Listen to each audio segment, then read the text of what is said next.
ফজরের কসম করে আল্লাহ বলেছেন ফজর সকাল, ফজর নিঃশ্বাস ছাড়ে।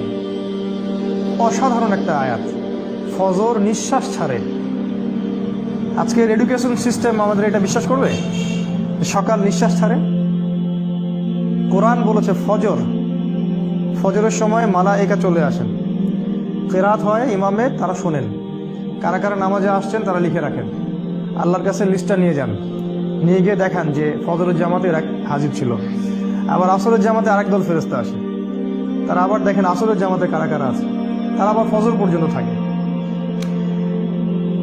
কোরআনে সূরা ফজরের মধ্যে শপথ করে বলা হচ্ছে যে ফজর নিঃশ্বাস ছাড়ে।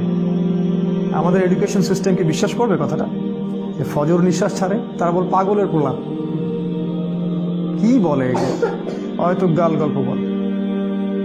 এই জন্য আমি বারবার বলি যে this education system is created by দাজ্জাল। এই এডুকেশন সিস্টেমটা ক্রিয়েট করেছে দাজ্জাল নিজেই।